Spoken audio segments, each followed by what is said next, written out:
Good morning बच्चों आज हम आपके जो 8वां चैप्टर है नागार्जुन इसकी रीडिंग करेंगे। तो सबसे पहले हम नागार्जुन का जो जीवन परिचय उसके बारे में पढ़ेंगे। नागार्जुन का जन्म 1911 ईस्वी में हुआ था तथा इनकी मृत्यु 1998 ईस्वी में हुई थी। हिंदी और मैथिली के अप्रितम लेखक और कवि नागार्जुन का जन्म बिहार राज्य के दरभंगा जिले के सतलखा गांव में हुआ था। उनका मूल नाम वैद्यनाथ मिश्र था, यानी जिनका जो वास्तविक नाम था वो था वैद्यनाथ मिश्र। आरंभिक शिक्षा संस्कृत पाठशाला में हुई, फिर अध्ययन के लिए वे बनारस और कोलकाता गए। 1936 में लंका गए और वहीं बौद्ध धर्म में दीक्षित हुए। तो इस तरह से इनकी जो आरंभिक शिक्षा थी वो कहाँ हुई? संस्कृत पाठशाला, फिर अध्ययन के लिए बनारस और कोलकाता गए। उसके बाद 1936 में लंका गए और वहाँ पर उन्होंने क्या किया? बौद्ध धर्म को स्वीकार कर लिया और उसमें दीक्षित हुए। उन्होंने हिंदी साहित्य में नागार्जुन तथा मैथिली में यात्री उपनाम से रचनाएं की। बच्चों इस बात को ध्यान रखना है, जैसे जो हिंदी साहित्य में इन्होंने जो कविताएं की वो नागार्जुन के नाम से की और मैथिली में यात्री उपनाम से। ठीक है। नागार्जुन ने कविता के साथ साथ उपन्यास और अन्य गद्य विधाओं में भी लेखन किया। उनका संपूर्ण कृतित्व नागार्जुन रचनावली के 7 खंडों में प्रकाशित है।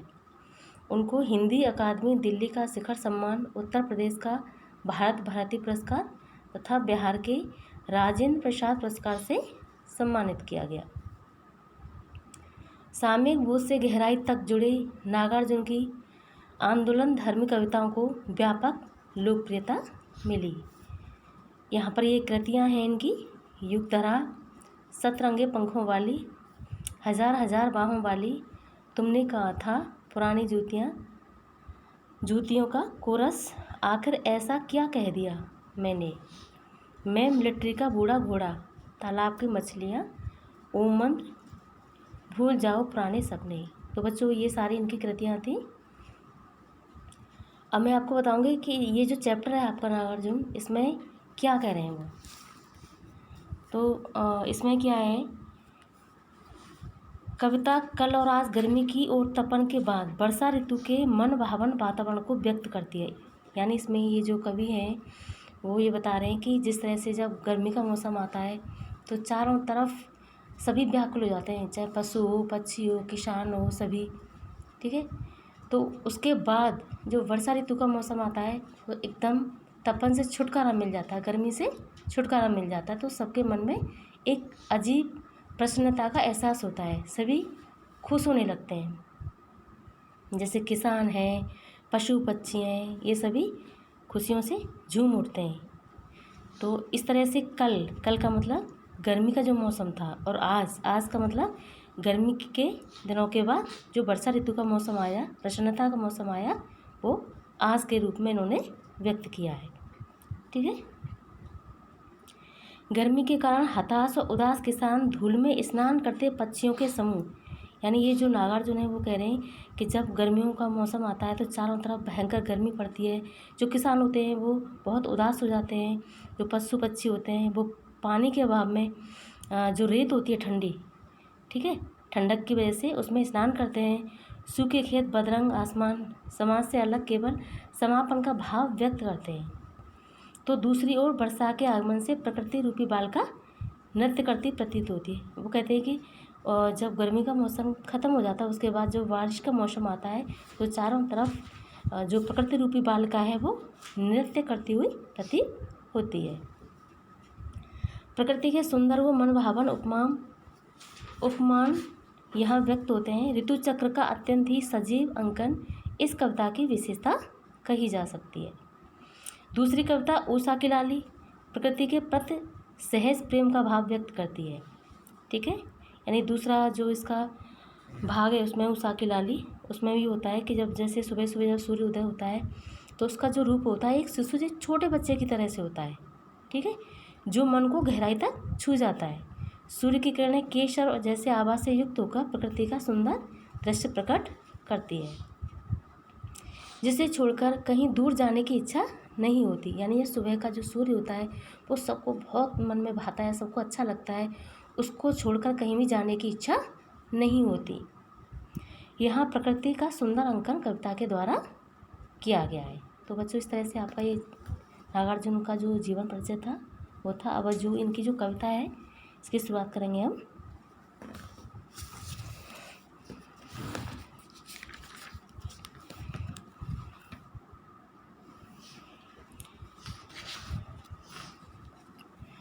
अभी कल तक गालियाँ देती तुम्हें हताश खेतिहर, अभी कल तक धूल में नहाते थे गौरैयों के झुंड, अभी कल तक पथराई हुई थी दनहर खेतों की माटी, अभी कल तक धरती की कोख में दुबके पड़े थे मेंढक, अभी कल तक उदास और बदरंग था आसमान। तो बस उसमें ये जो कवि हैं नागार्जुन वो कह रहे हैं कि अभी कल तक का मतलब जो गर्मी का मौसम था, भयंकर चारों तरफ गर्मी पड़ रही थी, चारों तरफ तपन थी।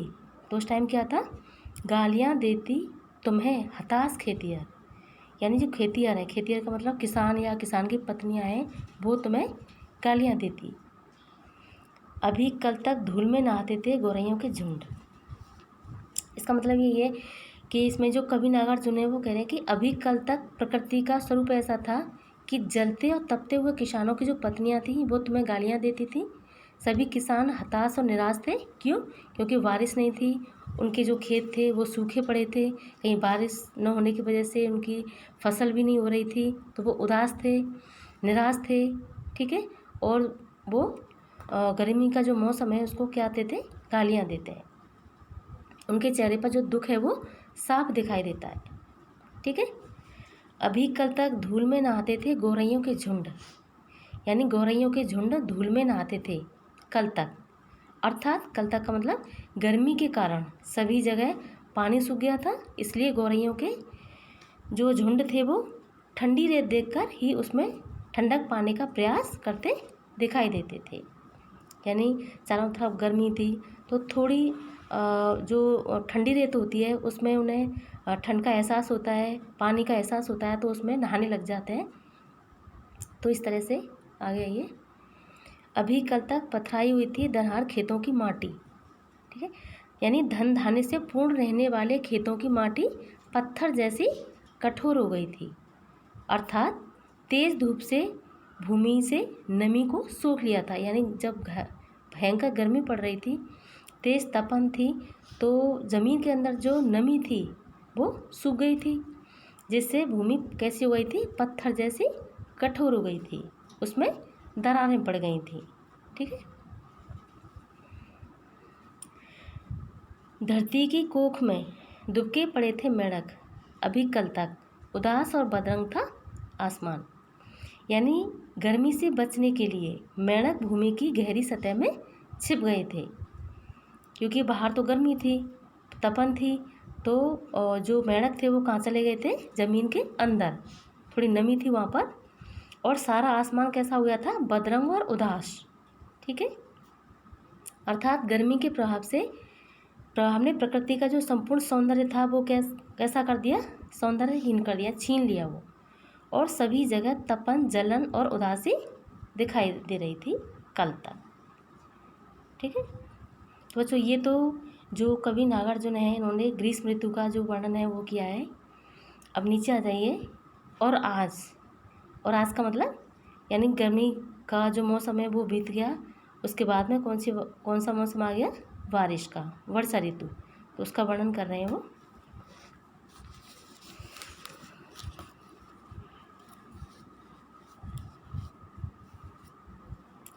और आज ऊपर ही ऊपर तन गए हैं तुम्हारे तंबू, और आज चमका रही है पावस रानी बूंदा बूंदियों की अपनी पायल, और आज चालू हो गई है झिंगुरों की सेनाई अवराम, और आज जोरों से कूक पड़े नाचते तड़पते मोर।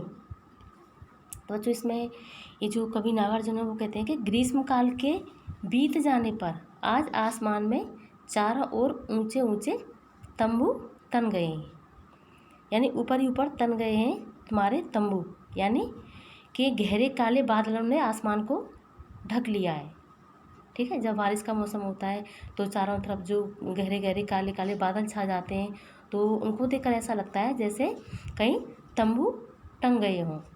ठीक है, और आज छमका रही है पावस रानी, यानी आज वर्षा रानी छोटी छोटी बूंदों के रूप में अपनी पायल को छमका रही है। यानी जब बारिश के मौसम में जो छोटी छोटी बूंदें टपकती हैं, उनको देखकर ऐसा लगता है जो वर्षा ऋतु है, जो पावस रानी है, वो अपनी पायल को धीरे धीरे चमका रही है। ठीक है, अर्थात रिमझिम रिमझिम बारिश होने लगी है। और आज चालू हो गई झींगरों की शहनाई अविराम। चारों ओर छाए हुए बादलों से होने वाली बूंदाबूंदी के कारण आज झींगरों को भी सुख का एहसास हुआ है। वे भी अपनी मधुर आवाज़ शहनाई की तरह लगातार सुना रहे हैं। और जो आपने देखा होगा कि जब बारिश का मौसम होता है तो चारों तरफ झींगरों की जो मधुर आवाज़ है वो आने लगती है, क्योंकि उनमें उनमें भी जो प्रसन्नता का भाव है वो बढ़ जाता है, खुशी से वो गाने लगते हैं। ठीक है, जैसे शहनाई बजती है उसी तरह से आवाज़ों चारों तरफ आवाज़ों को निकालने लगते हैं। जोरों से कूद पड़े नाचते थिरकते मोर। ठीक है, इसमें जो कवि हैं वो कह रहे हैं कि जैसे ही बारिश का मौसम आता है तो उसको देखकर जो मोर हैं जोर जोर से कूकने लगते हैं और नाचने और थिरकने लगते हैं। और जो आपने देखा होगा कि जब बारिश का मौसम होता है तो जो मोर होते हैं उनमें बहुत ही खुशी छा जाती है, प्रसन्नता बढ़ जाती है और खुशी से वो कूकने लगते हैं, नाचने लगते हैं अपने पंखों को फैलाकर, और उनमें एक अजीब सी खुशी बढ़ जाती है। अर्थात वर्षा के कारण पक्षियों में भी आनंद का भाव भर गया है। ठीक है,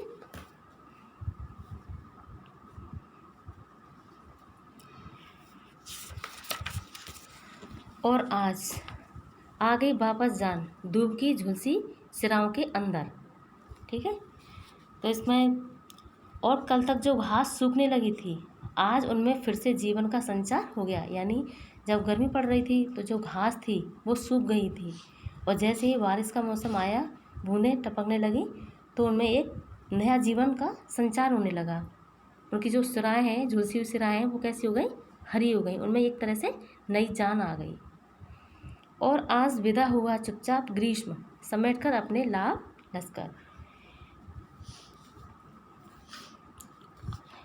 जैसे आज ग्रीष्म ऋतु चुपचाप अपना सामान समेटकर, लाभ लश्कर का मतलब होता है सामान समेटकर जा रहा हो, यानी कि गर्मी के बाद जब गर्मी जब ख़त्म होती है, गर्मी के जो अंतिम दिन आते हैं उनको देखकर ऐसा लगता है, जब बारिश शुरू होती है, जैसे ही बारिश शुरू होती है तो जो गर्मी होती है वो अपना तंबू डेरा या लाभ लश्कर सामान समेटकर ऐसा लगता है कि वो जाता हुआ प्रतीत होता है। अर्थात वर्षा के कारण प्रकृति में जो बदलाव आया और उससे गर्मी का प्रभाव समाप्त हो गया तथा अत्यंत सुंदर व सुखद वातावरण आज दिखाई देने लगा है।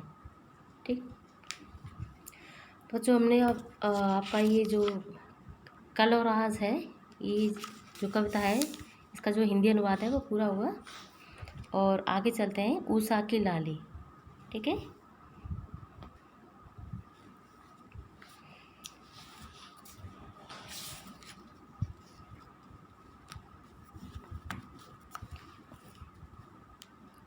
अच्छा यहाँ पर ये जो उषा की लाली है इसमें जो कवि नागार्जुन है वो कह रहे हैं कि सुबह का जो टाइम होता है, यानी सुबह सुबह जब सूर्य निकलता है तो वो बहुत ही मनमोहक लगता है, बहुत ही सुंदर लगता है, मन को भाने वाला होता है।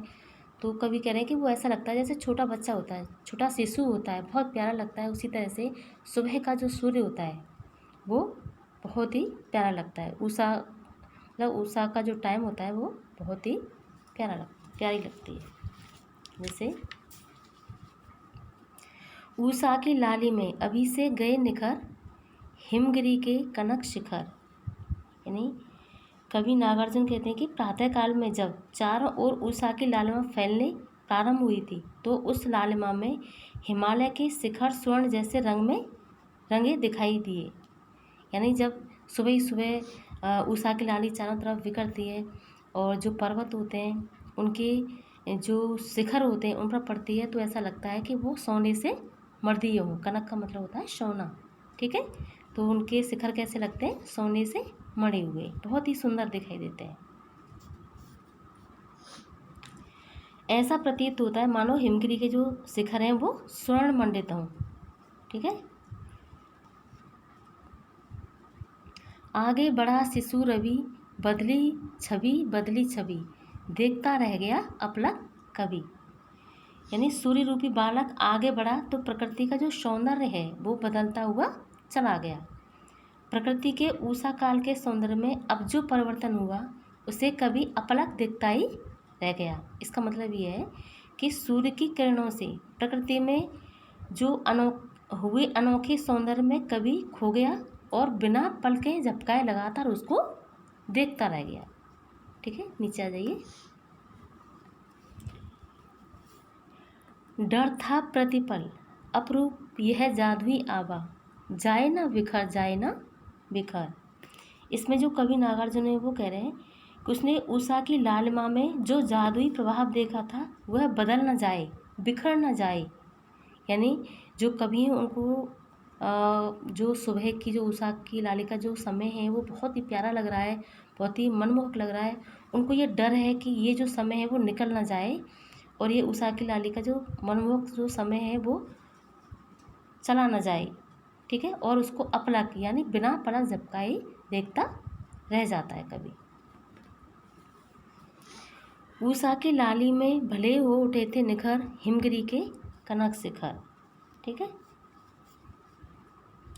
यानी उषा की लालिमा से हिमालय के जो शिखर थे वो स्वर्ण के समान निखर गए। ये स्वर्ण शिखर ही लग रहे हैं, लेकिन उन पर फैली प्रकृति की यह जादुई छटा कवि का मन मोहित कर लेती है। अतः कवि प्रकृति का स्वरूप बदलने से डर का अनुभव करता है। उसको ये डर रहता है कि ये समय कहीं निकल ना जाए, कि जाने फिर उसे यह दृश्य दिखाई दे या नहीं। यानी वो जो कवि है इस समय को हमेशा के लिए देखना चाह रहा है। उसको डर है कि ये जो समय है उषा की लाली का जो समय है वो कहीं निकल ना जाए। तो बच्चों हमारा ये जो चैप्टर है वो पूरा हुआ।